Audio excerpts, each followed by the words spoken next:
Hello, everyone. This is Philosophy of the People with Stephen Bertram and just Stephen Bertram. I apologise if you can hear my downstairs neighbour playing what is relatively pleasant music, but something I would still prefer not to hear at the present time.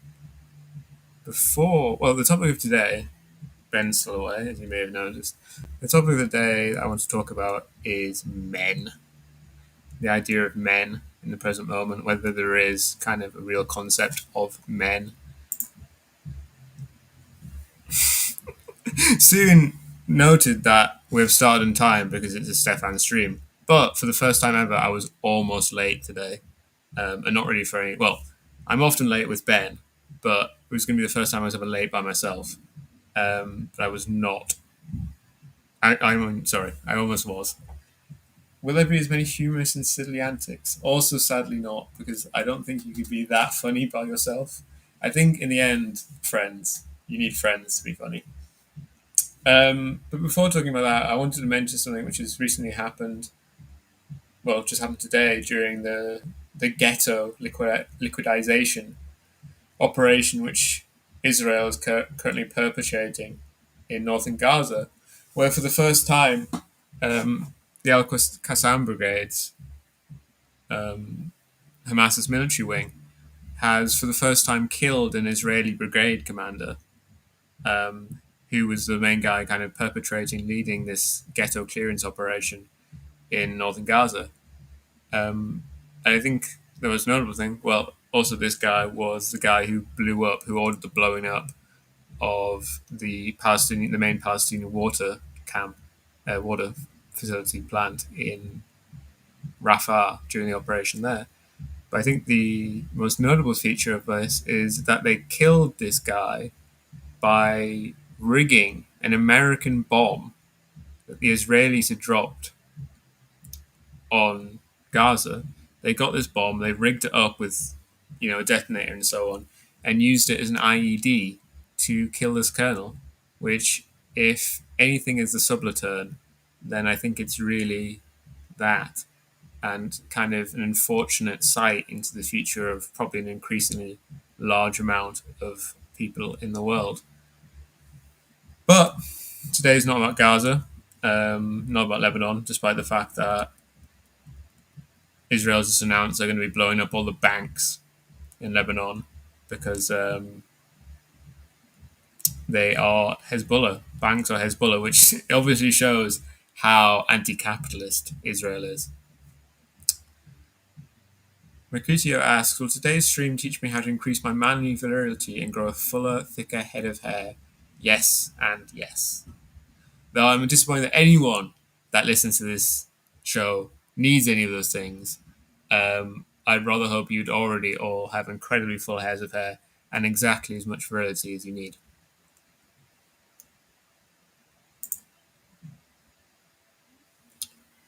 I would begin the discussion of men, and obviously in that discussion we'll talk about women.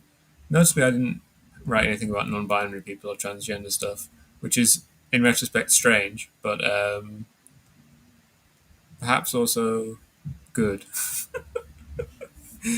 I think my main point here is that concrete differences between genders are smaller than they've ever been. There's never been a time where men and women have been more equal than now. And it's one of those rare things where, say, in the past 40 years, generally our societies have become more unequal in terms of there's a small elite which has catapulted its way away from the rest of the human population. But in terms of the relationship between men and women and other genders, the gap has closed to a great deal. But this has come about at the same time as a great upsurge in conscious reflection on gender. I wouldn't say conscious political action, but I think more than ever, people think of their gender. They consider themselves as having a gender. They consider themselves as being men or being women or being whatever else in a way that's kind of unprecedented in history. I note that in the UK, the gendered pay gap for workers under 40 is less than 5%. And that this kind of self-reflection is, in terms of men thinking of themselves as men, I think most directly comes from feminism.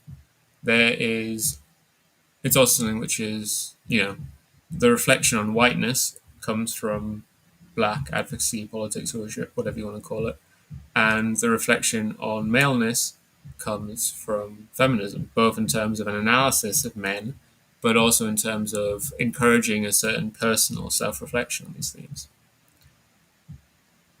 Men are largely dispossessed in comparison to the position they were in.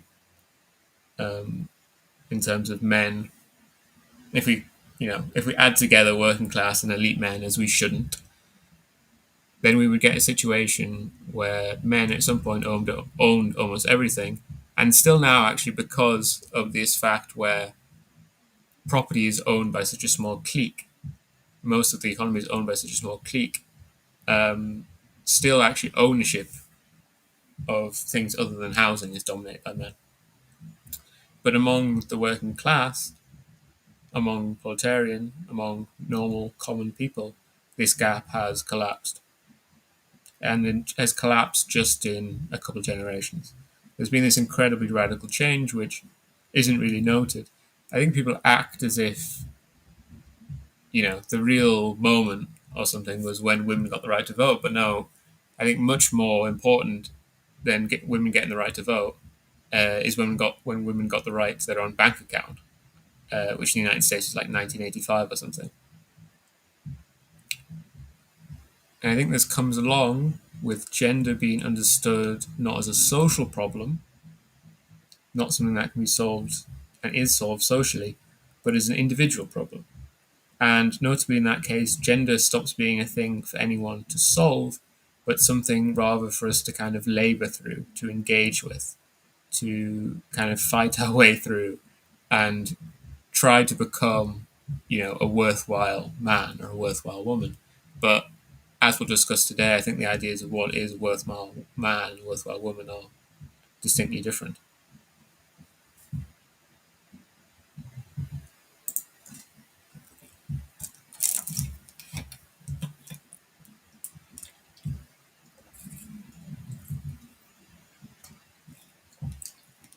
Well, this isn't true universally. I think in feminism, in most feminist literature, we don't get a substantive account of men beyond it being a position of power and domination. And that's good, to be clear. I think it might not be clear on this slide, but this is a good thing, because the alternative would be essentializing men to certain particular characteristics. And it's good that generally feminism avoided this. But it leaves us in a situation where once these factors disappear or become much less prominent, much less true, that men are the powerful, possessing, dominant class in terms of gender, what exactly is left for a feminist understanding of men, or for an understanding of men at all? In this kind of feminist identity politics kind of view, men, and straight white cis blah blah blah men, were both the foil, kind of the subject of which their politics was positioned against, but also the universal subject that claims of rights were made in reference to, which is something I discussed last week. So claims of not having a certain right were made in reference to this partially imagined, partially real group which did have this right.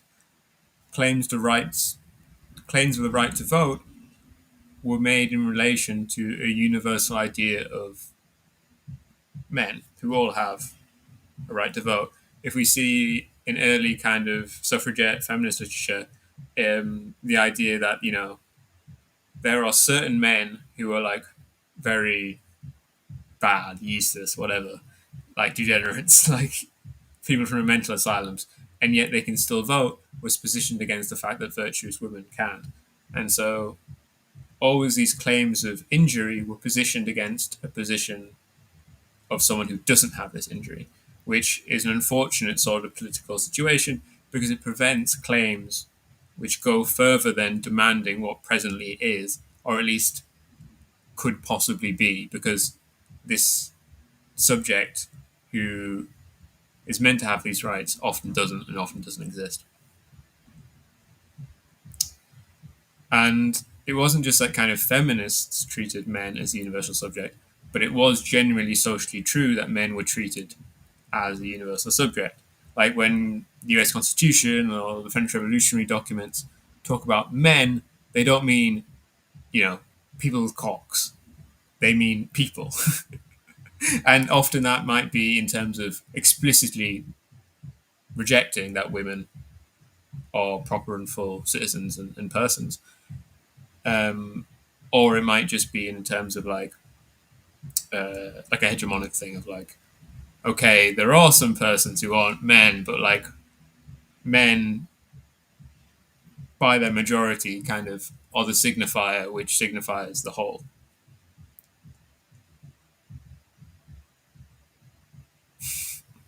What is a man? A miserable little pile of secrets.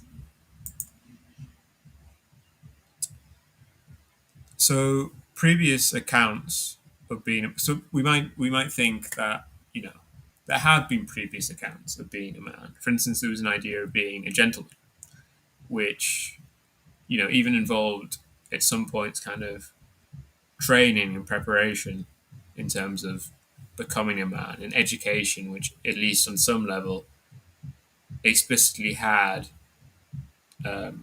ideas of a man should be like this, and that existed not as a universal subject, but in specifically in relation to women, which is something we'll come on more to towards the end.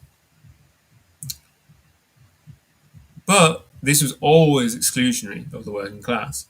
Ideas of chivalry were always exclusionary of the working class. So, of course, at that time, the working class was much, much larger, and the kind of class of men to which this idea applied to was much smaller. But the same thing is going on.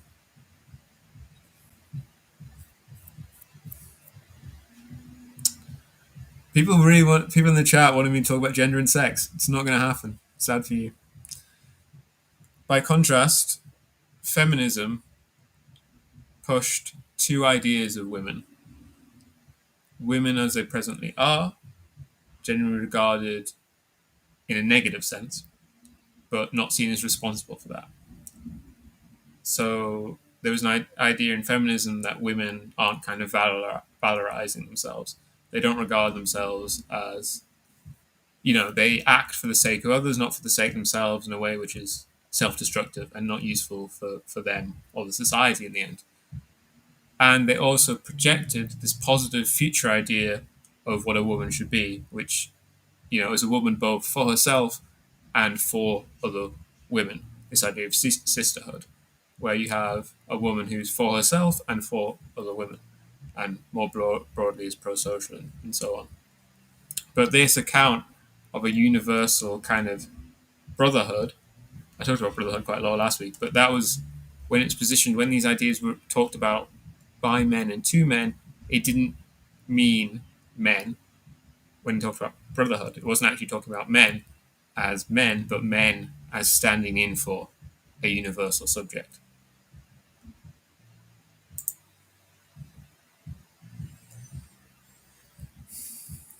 If we think of like a contemporary men's movement, maybe not right now, but maybe 5 years ago, I think the first thing that people would think of is incels. But incels definitely are not a universal men's movement, are not the equivalent of feminism. Incels in some way actually are, I think, like kind of a shadow of feminism, but that doesn't, being a shadow is not the equivalent of being something. Inceldom inherently excludes some men, really most men, because of course most men do in fact still have sex, though we're getting low, I think. It might turn around eventually. And at least kind of like trad men, at least in traditional inceldom, they take up a minor role in the tapestry of villains.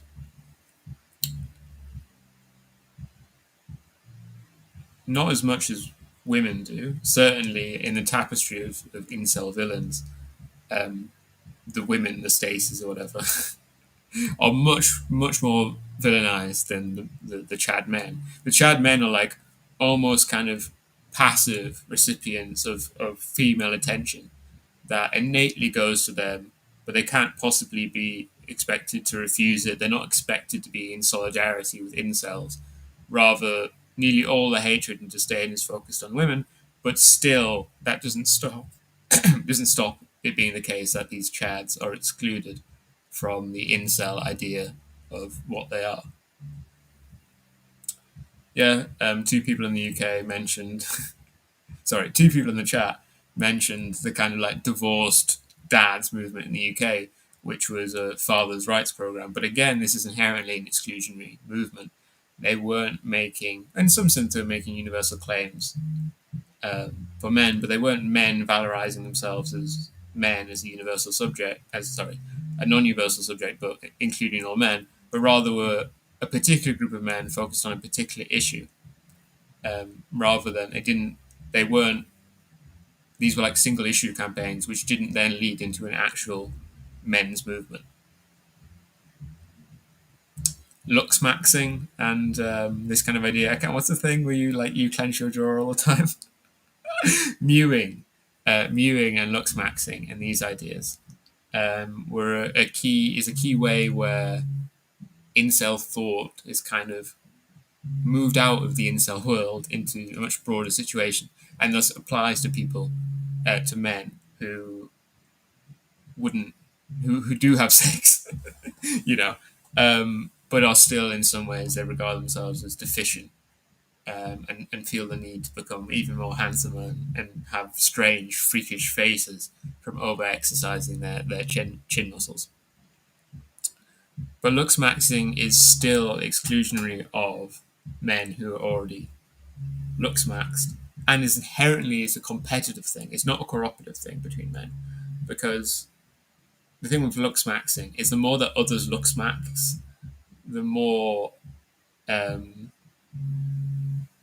the more that they're able to, like, the higher the competition gets. As people get, imagine if everyone just did have the power to become more attractive via engaging these particular personal rituals, that would just steadily raise the average level of attractiveness, especially because if we take looks maxing at its word, which I don't think is true, as you do more of it, it has more of an effect. So the really committed people will become more and more handsomer, while people who are only mewing and grinding their teeth and biting on leather straps or whatever these guys get up to for only 1 hour a day instead of 4 hours a day, they would fall behind in the looks maxing world.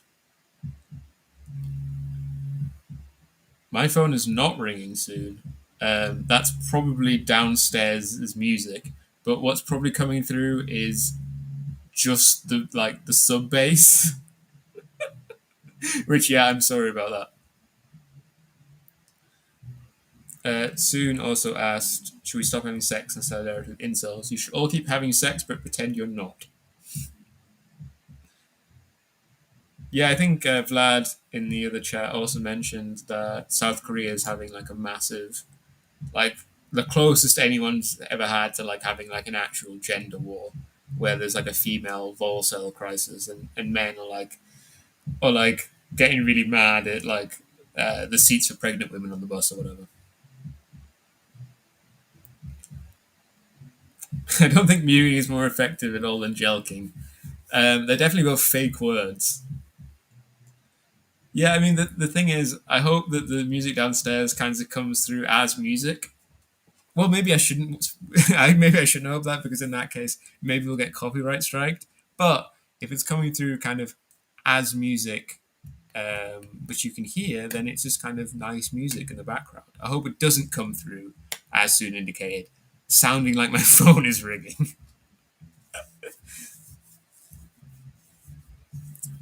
um, and I think this inclusionary structure is evident throughout all sorts of male rhetoric, where there's a lot of male rhetoric on YouTube, which is like, guys, you need to become rich through following my 8-step plan to dropship on Amazon, which I'm charging $300 for. And what it does is it tells you how to buy things and then sell them to credulous idiots for more money. But structurally, that's obviously exclusionary. We can't all become dropshippers. We can't all become rich. It's an even more obviously impossible thing than us all becoming Chad Jord based individuals. Though, of course, free thinkers have audio issues. The thing is, I'm normally fine, and Ben's the problem. But today I have an unavoidable problem. I mean, I guess it's not unavoidable. I could go downstairs and complain to my neighbour, um, but I'm not going to do that for one because it would take a while, and then they just wouldn't be 3 miles away. Um, Notably, this kind of drop shipping, jelking, mewing, lux maxing, blah blah blah, is also something which is evident in kind of the most degenerate forms of girl boss feminism. And I think this again returns to the point that in the contemporary moment, while we're all kind of trying to reinforce and re-emphasize our gender differences and re-emphasize our sexual difference and re-emphasize our racial difference, the actual concrete reality is that we've never been more similar than we ever have before.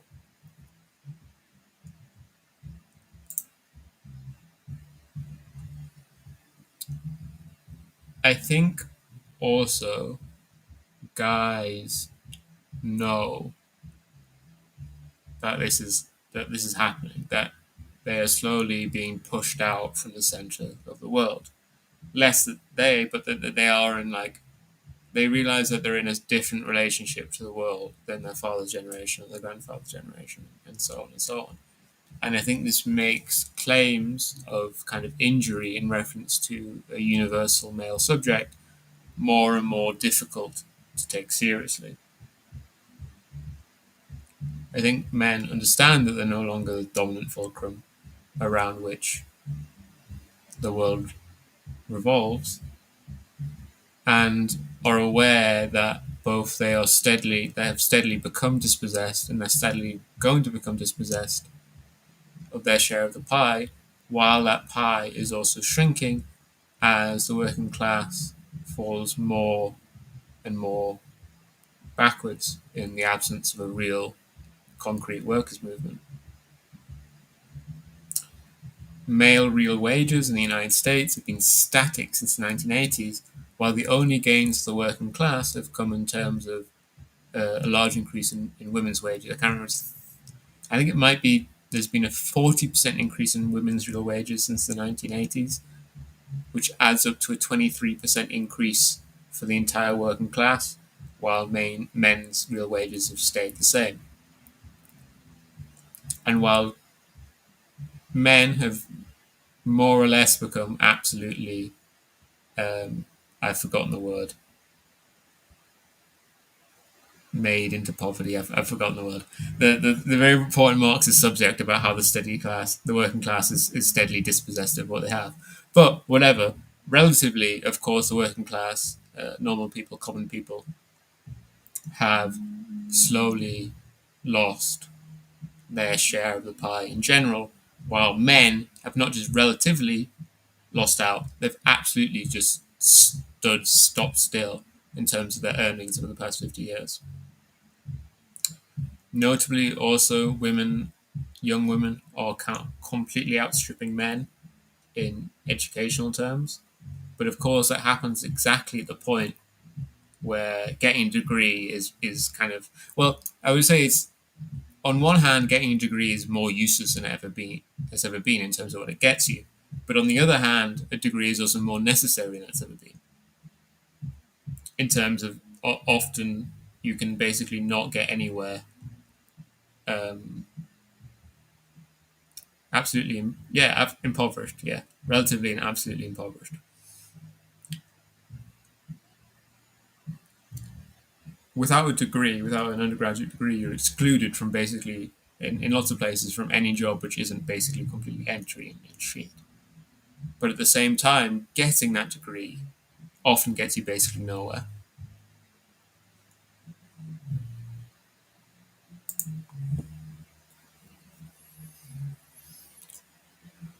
Under these circumstances, what sort of male subject who thinks of himself as male, as a man, what sort of male man for himself who understands himself as a man could emerge? Fortunately, feminist movements and black movements and so on have a legacy which associates them with these grand surges of modernity, with the First and Second World War and with the things that happened after them. Especially the black movement is also associated with Marxism. And I think these are the main factors which stop these movements from completely degenerating into, you know, stops them completely generating into girl boss feminism and like black prosperity gospel kind of stuff.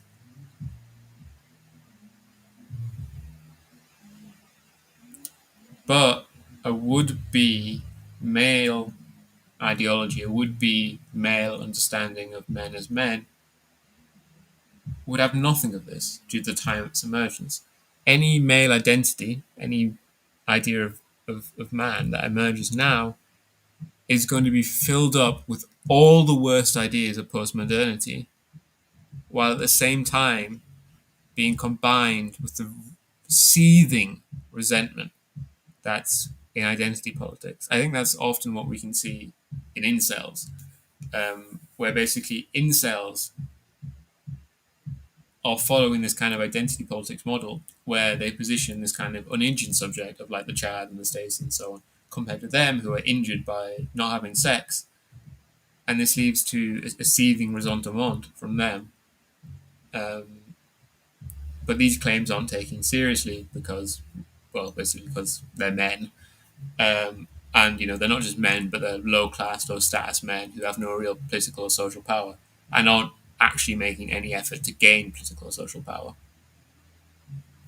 As well as the fact that, you know, there's always been this class of excluded men um, who were basically socially worthless, apart from basically from the 1940s to the 1970s.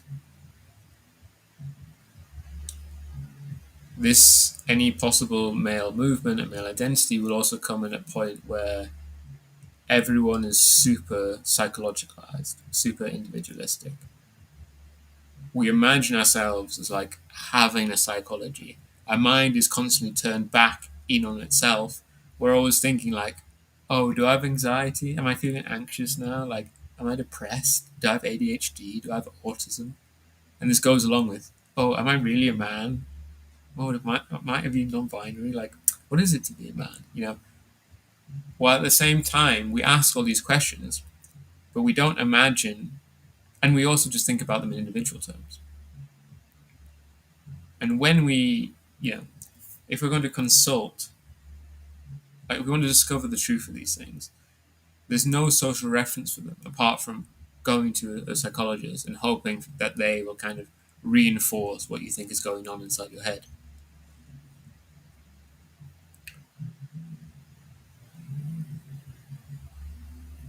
Songs 4K notes that most gender analysis is feminist. Yeah, completely. Like 99.99% of gender analysis is feminist. Which I think actually, if you're like some kind of base trad reactionary who still, you know, believes in education, because I guess some of them don't. If you're like a base trad reaction, you still believe in formal education. Surely you want to start the based gender studies department. Because obviously, on some level, there's still a rejection of gender on the right in the sense that, you know, we just need to be gendered naturally and to not think about it, not to be conscious of it. It just ought to come naturally for us. But I think this is giving way. And I think on that basis, these base trad whatevers should, you know, they should try and start base trad reactionary gender studies departments in their base trad reactionary university departments.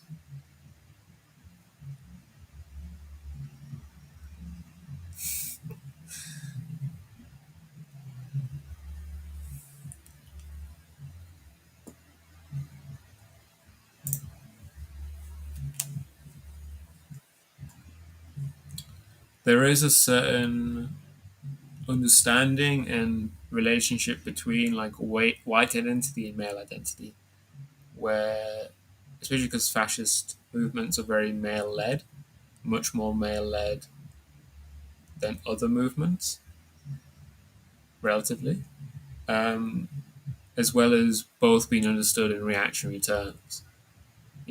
White identity and male identity are assigned a particular normative status where identity politics on the basis of being a man or being white is bad, while giving identity politics on the basis of being a woman or being black or whatever else is considered good. And so there is an association there. But I think notably, white movements have existed, they have been a thing, but real men's movements never have. And while there is some effort to combine these things, they're really a struggle, especially with increasingly unwhite population. For instance, Andrew Tate, big male influencer, um, got involved in screaming about that Rwandan kid who killed all those kids in the UK, which started off our far right riots over summer. Notably, but Andrew Tate is not white, and proper white nationalists, disdain him for being obviously not white. And there's also like an increasing decline in becoming white, because of course we're like there's a lot of demographic stuff where people are like, well, if we follow these tracks, then Latinos are going to become a bigger population than white. But especially obviously, Latino is a social identity, not some kind of like biological, physical identity. Um, and if people were so inclined, all the Latino, well, not all of them, well, I guess all the Latinos, apart from the ones that were assigned to be black, could become white. And the ones that were assigned to be Native American. But they could all just be neatly sliced up and moved off. But I think these sorts of claims are less likely to become done because there's less and less benefit to being white.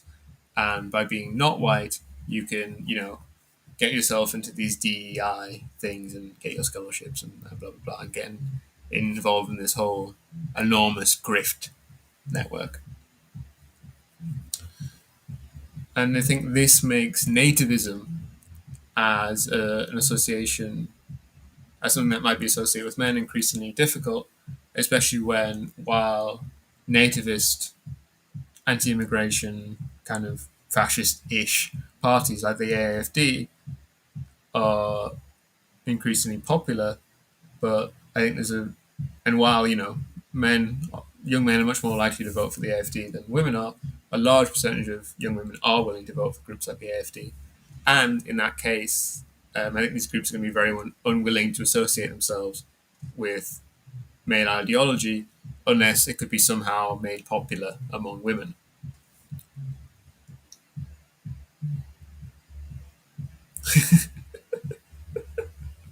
Someone was asking if Andrew Tate was Romani, if he was descended from the Travellers. No, he's black. Well, he's not black because he's British. But if you grew up in the United States, you'd be considered as black.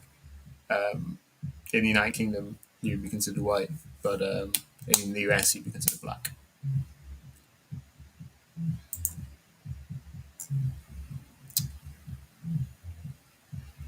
I mentioned it already, but one of I think an interesting thing is how much the relationship to women dictates what a man is.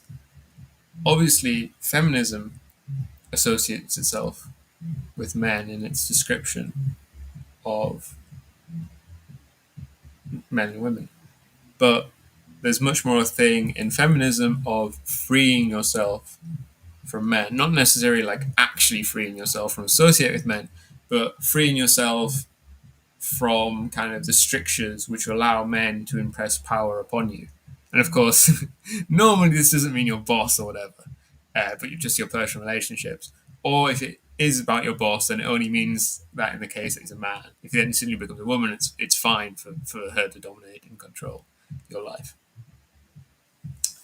Um, but I think maleness and this male advocates and male ideology, rather than de-emphasizing the role of women in men's lives, reinforce it and reify it and recommit to it. And like, for instance, the idea that men, to be a real man, you need to be a protector, a provider, you need to be rich, you need to be a baller, that exists in relation to women. The fact that these inherently non-universal demands that are made of men within these influences, within these movements, and so on, within these proto movements, um, they are made in relationship to women, which means they cannot be universalized and are inherently competitive. Competitive between men in a direct sense, in terms of they can't all become rich, and also competitive in terms of competition men, between men for women, where there's an emphasis on kind of like acquiring a high status woman or so on, which I think even among kind of the most degenerate forms of girl boss feminism, there's no suggestion, even the most degenerate forms of girl boss feminism would be embarrassed about this idea. Though I think actually that's probably not true. There is like, I think, an idea of,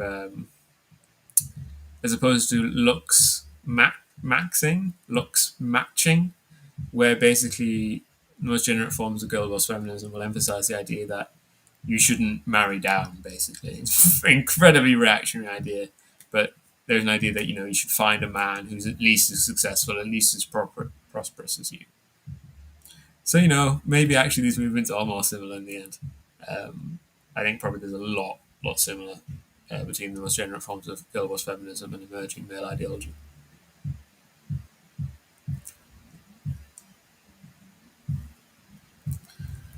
Ideas of accumulating wealth as a method of resolving social problems, I think, is relatively uncommon in feminism, where even in the kind of individualistic versions that we have now, the focus is very psychological in terms of like self-care and so on, rather than balling out.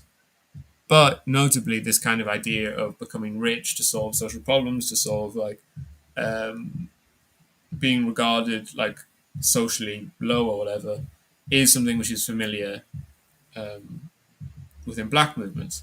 Going back to Marcus Garvey's idea of a prosperous tenth or whatever it was, where there's an idea that there's an attempt at kind of universalizing the idea of becoming rich, of becoming wealthy as a way to solve social problems, in the idea that if a small group within an excluded group becomes wealthy, becomes well-to-do, they'll somehow drag up the rest with them. And yes, once again, I've not written a conclusion. And notably, at no point in this document I've created over the past couple of days have I actually discussed what it is to be a man. Rather, I've gone kind of through the preliminaries of how a male subject might be structured in the present moment, how previously male subjects have been structured. But I didn't actually get into actually discussing how male subjects are structured, apart from a few passing questions. It was Du Bois, not Marcus Garvey. Yeah, of course it wasn't Marcus Garvey. But yes, if anyone has any questions, I'm going to try and fill the next 20 minutes because I feel obligated in some way to go to a full hour. But in the meantime, while you think of your fine and interesting questions, I'm going to try and find my. Oh, yes.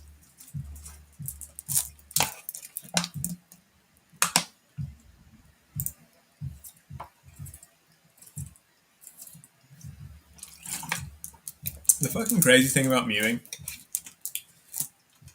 is that I heard about it, and then I was like, obviously that can't be real.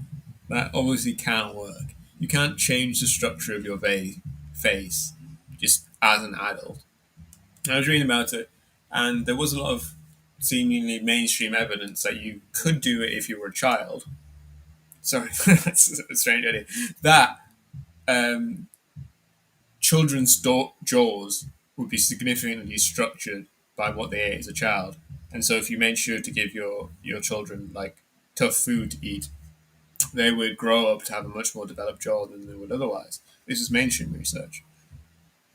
But mewing kind of suggested something the opposite, that actually no, there's a possibility of self-becoming, regardless of what happened to you as a child.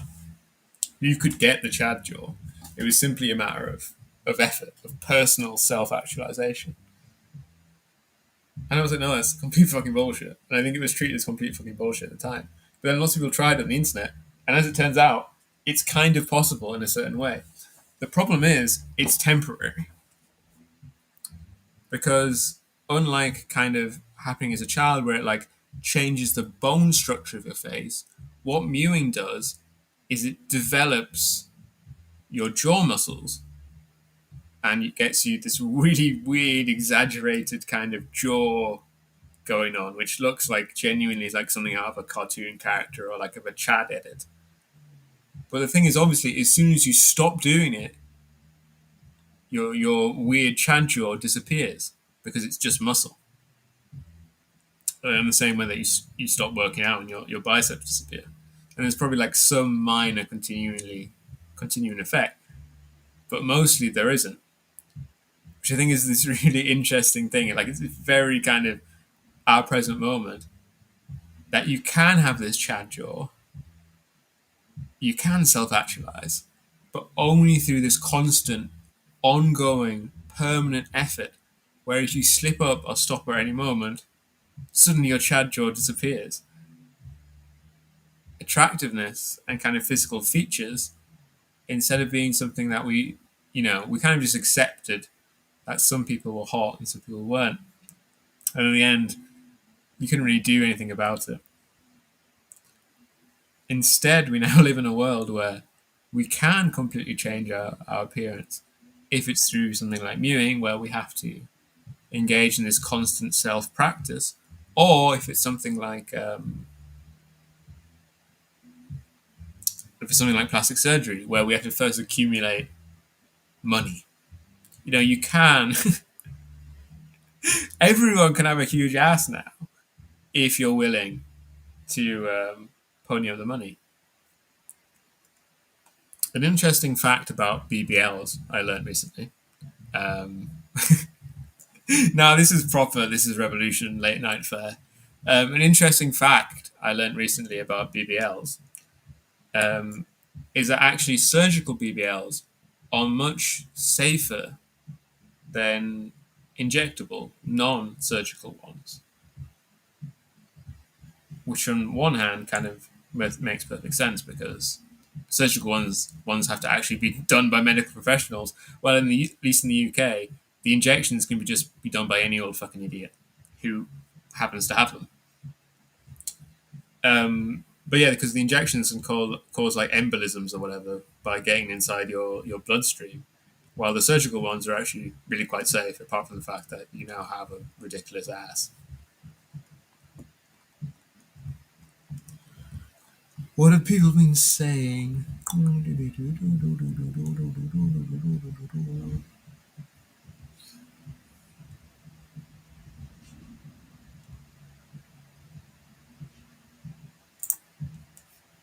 Yeah, they definitely did.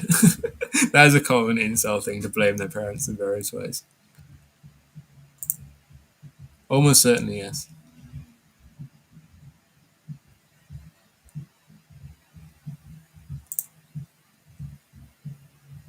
And there's some grim stuff from South Korea where, like, you have like especially because they have like a very like I don't know childlike idea of beauty.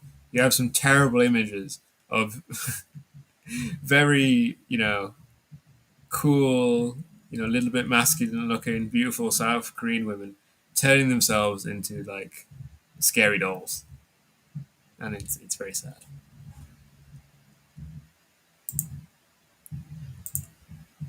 True, that's very hyper reality. Whatever you say.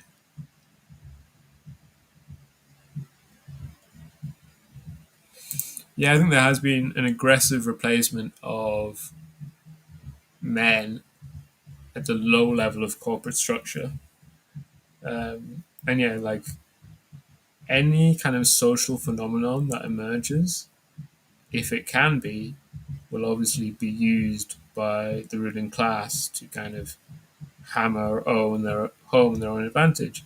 And the only thing really to do in this case, rather than particularly worrying about particular expressions of it, is to have a workers' movement which can strike back and instead use the social phenomenon to benefit the whole class.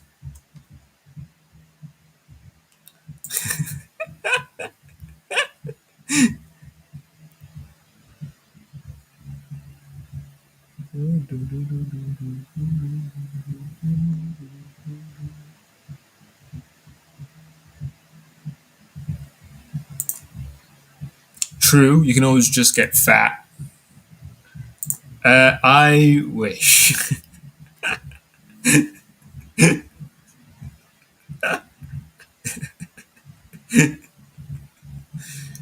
No, I mean, yeah, Vlad, you are right that, like, if there's a time to do it, it is in school. But that is, of course, the thing we've already discussed, where if everyone has a Chad jaw, no one has a Chad jaw, right? The point of getting a Chad jaw is to gain this relative social advantage, which, if everyone has it, becomes meaningless. Though, of course, maybe in communism we all will have the exact same jaw, not as a way of gaining social advantage, but to avoid any form of social disadvantage. I hope not, though. I hope 1,000 jaw structures bloom in communism. I think if we all look like the same kind of android, I'd be a bit sad.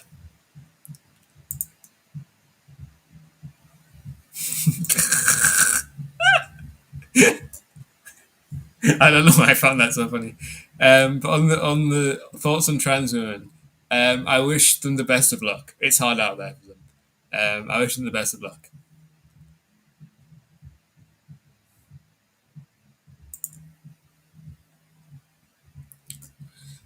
I have seen this crazy stuff where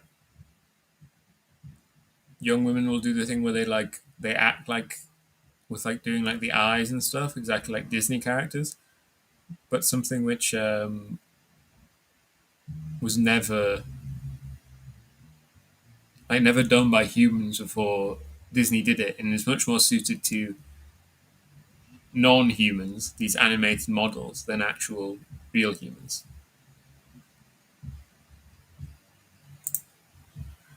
What is a BBL?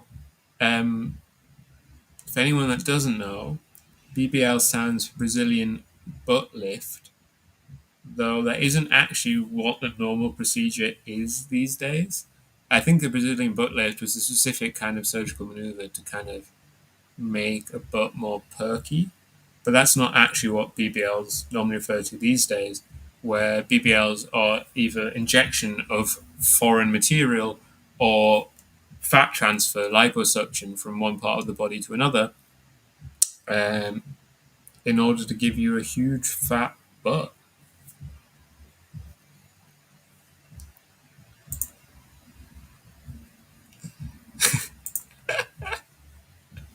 My flatmate watches like the fucking these like dating programs or whatever, and I came in and he paused one, and we were chatting about whatever. Then he like put into the woman, and he's like, "Oh, she's so hot," and I was like, "Mate, she looks completely fucked. She looks completely bogged." And he was like, "What do you mean?" I'm like, "Look at her. Look at her lip. The right side of her lip is twice the size of the left side of her lip, of the same lip. The right side is twice the size of the left." He's like, "Oh shit, I hadn't noticed." And we just looked at this woman for a bit. I think probably she looked a bit better in motion, but paused. She looked like she was wearing her own face as like a skin mask. And he was like, "Oh shit, yeah, actually, she is completely busted." This is the androgynous future that we're all marching towards.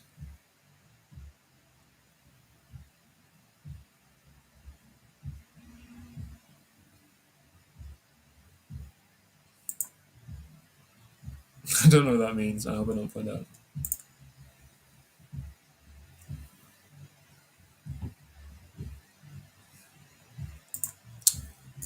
I mean, I just don't really. I think it's strange. I don't have opinions on genders. I mean, maybe I do have like small, slight personal inclinations, but the thing with genders, like races, is I don't believe in them. I think they're fake. And so if I assigned any particular character to any gender, or because obviously trans women are not a gender, they are a description of a certain subset of a certain gender which exists in a relationship to a certain social and physical biological reality. Um, but even in that case, there's still no universal features that they share. Um, Not even like what do you call it, gender dysphoria or whatever.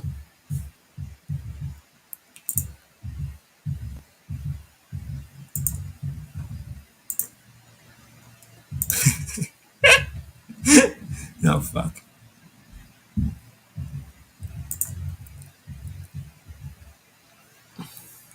So true.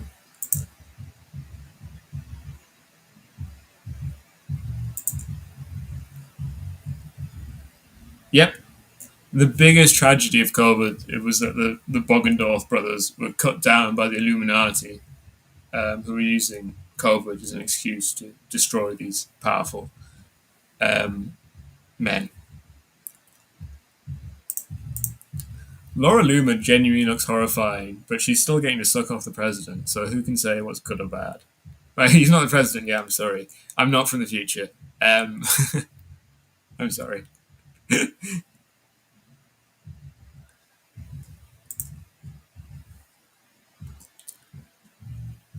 Mewing is actually probably not as bad as you might think. It's just a thing where you exercise your jaw in various ways to make it more and more prominent. I don't do it because I think my jaw's fine as it is.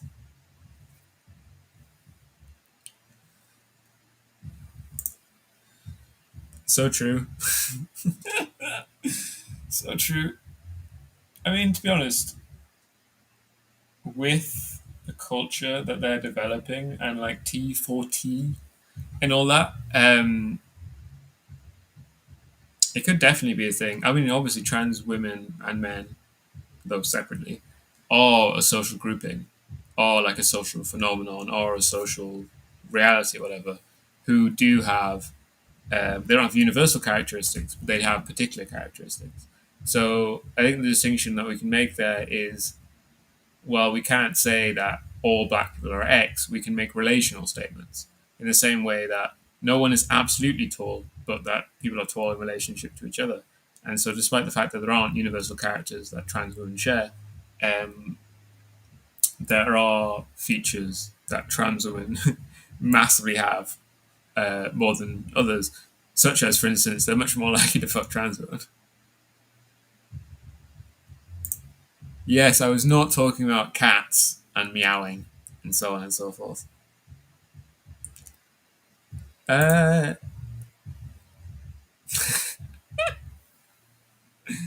my other recent thought on BBLs was, well, if there's BBLs, why aren't there BBLs? Can they not do that for boobs? And as it turns out, through some very academic and uninterested research, they can do that, but but it often in most women it doesn't take. There'll be some who do like saline injections in the breasts, but for most women that have it, the saline just leaves the breasts and goes elsewhere, and after like a few weeks, everything just returns to normal. But it goes elsewhere, like it exits the body. Oh yeah, that's true. You're also meant to have your tongue at the roof of your mouth at all times. But again, I also have my tongue at the roof of my mouth at all times where I'm not using it, and I find the idea that other people don't really weird.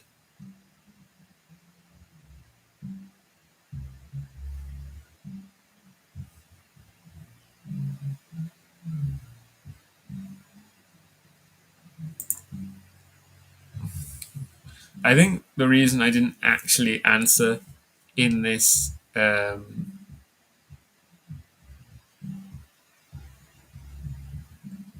I didn't actually answer is that actually my thought on what is it to be a man and what is it to be a woman as we go into the future is that there won't be a particular answer. Rather, there'll be like 1,000 different masculinities and 1,000 different femininities, which maybe share like a super broad structure. But I think to relate back to the discussion about trans women and trans men, I think rather because the thing is, being a man, being a woman, it's kind of boring. Probably a lot of the appeal of being non-binary. No one wants to be in a group which is like 50% of people these days. Everyone wants to be in like a tiny, rare, exclusive, and incredibly oppressed minority, right? And so I think, but also people don't want to be trans because being trans like actually sucks, and is like trans people are socially hated and disdained. And so I think a way that you can become a super rare, cool gender person without making claims to transness is rather for men and women to be broken up as categories, which is exactly what we have when we have this idea of starting with alpha and beta men, but then that has spun out into sigma men and all these kinds of ideas where you're instead of being a man, you're an X man, you're a sigma man, you're a beta man, you're an alpha man, and they'll just use the whole Greek alphabet to make up more and more esoteric categories of men, which are meant to have these particular characteristics, but it's an obviously very performative thing where guys will be like, "Oh, I'd be like, I saw a fucking image macro on TikTok and it described features of a sigma man and said only 2% of men are sigma men. I think it'd be cool to be 2%, so I'll become a sigma man." But then it just leads to this performance where you check the image macro and you're like, "Okay, sigma man does X, Y, and Z, so I'm going to do X, Y, and Z."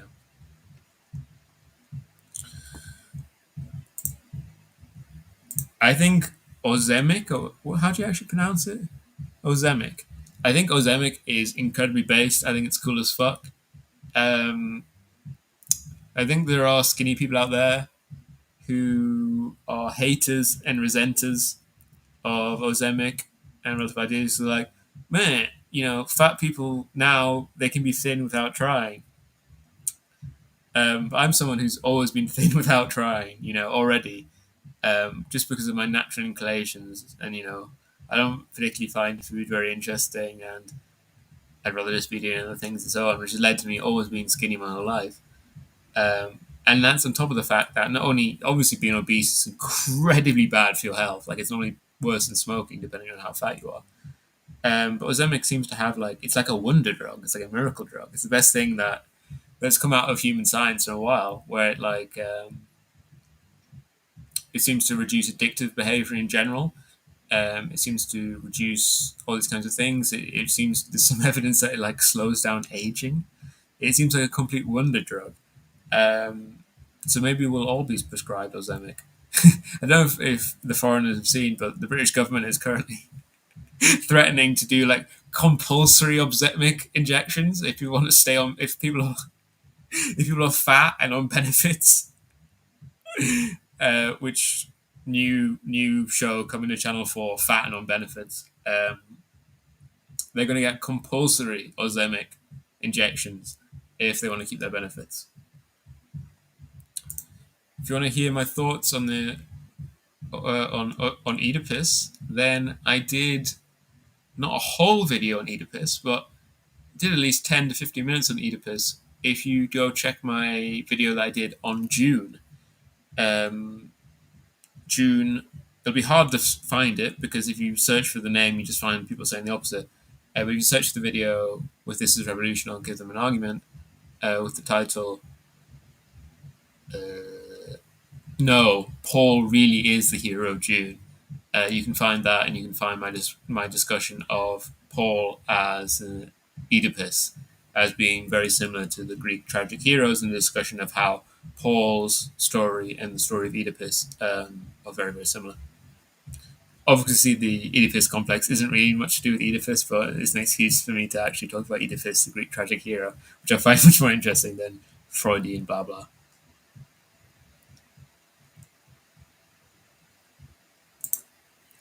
Yeah, but it kind of sucks. That's the incredible thing.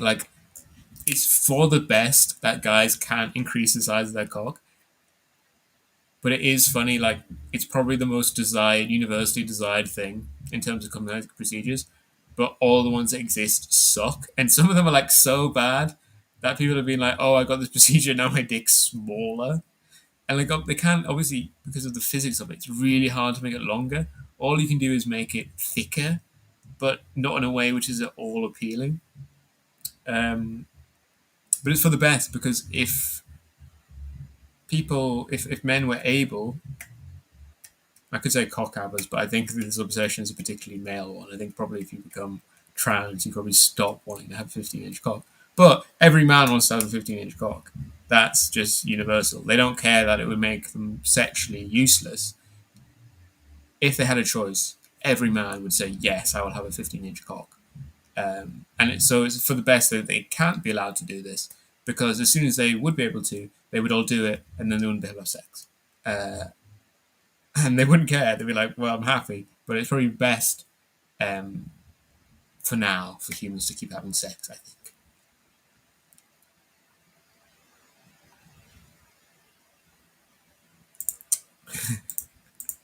Has Ben been cancelled? Ben has actually been cancelled. Ben got his like short. I was going to say short story. That's not true. His like essay collection cancelled. I don't know who it was, but it was Rapier or someone. New Rapier. They're called Zero Boots again now. I don't know if it was them or someone else, but yeah, they cancelled him because he went on Joe Rogan. But he's not here because he's been cancelled. The being cancelled probably will help him get on here because it means he has less things to do. So maybe now he has to look for a new publisher. But he's just not here because he's busy. Guys, what's your Mays Briggers Mays Briggs personality thingy? What's your 4 letters? Um, Unsurprisingly and embarrassingly, I'm ENTP, which is literally called debater. And like, yeah, it's meant to be. It's like the extroverted philosopher one in a completely kind of unsurprising twist of events.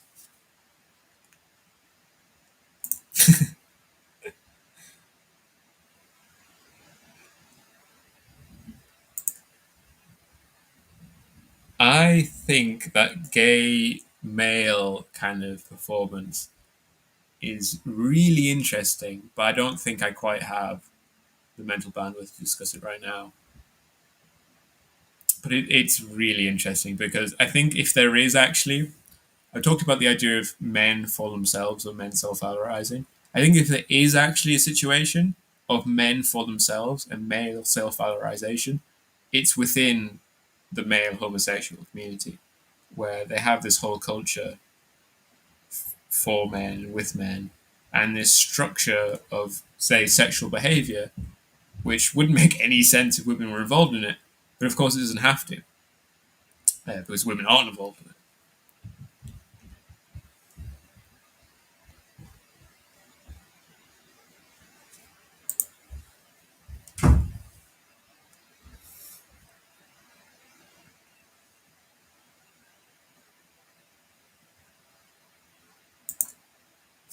Maybe. But I'm a person who would like, I wouldn't actually get Elon Musk's brain implant, but like on some level, I would like to.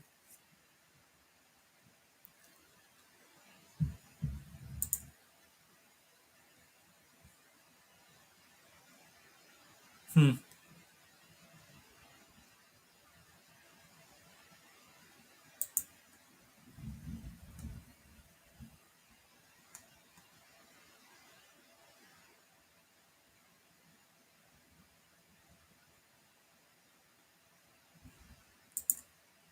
Yeah, because that's the thing.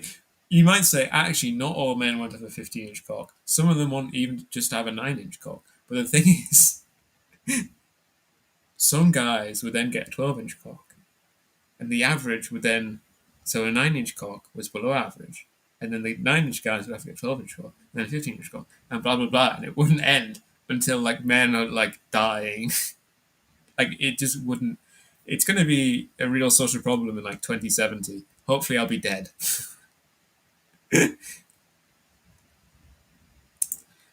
I remember there was in that, I can't remember what it's called, male gigolo, blibble blibble films. Like the villain in the second movie or something, he like pumped up his dick so much that it like exploded. Which is obviously not how it actually works, but how it worked in the film. And that scared me for life.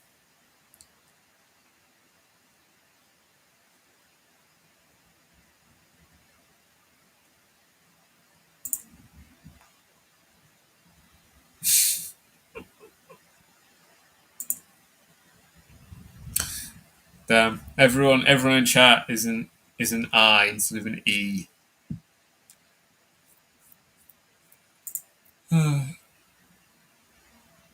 if if chat doesn't know, I'm a big Cumtown fan. Sadly, it doesn't exist anymore. Cumtown's been abolished.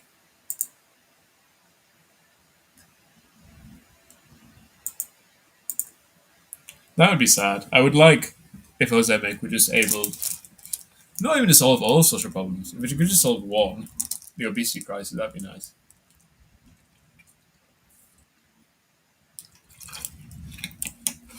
I've discussed this before, but I think we've very much given up on solving social problems with any tool which isn't science, which is this thing where science is incredibly effective. It's the best social phenomenon we have. It's the best kind of social whatever that we have. And it's incredibly useful at solving problems. But at the moment, it's literally the only thing we have. There's basically no hope otherwise. Without works movement and with capitalism and capitalists have reached the point where they aren't effective in solving problems. Not even in the traditional capitalist sense of like solving feudalist problems, reduce capitalist problems, but rather they just can't resolve any problems at all. And we're only left with science to resolve problems. But that's an immense burden for science that it can't possibly hold up. It's just what would happen. I'm 100% confident. Um, yeah, it would. The Dick Arms race would blot out the sun. Um, and on that bombshell, I'll say goodbye to you all. It's been a good stream. I'm glad everyone has had a lot to say in the post game. Funniest subreddit around. One of the best Come Town episodes where they just read off that the whole time. But yes, goodbye everyone, and I'll see you next week. I think Ben will probably be back, but maybe he won't. Now to find the outro video.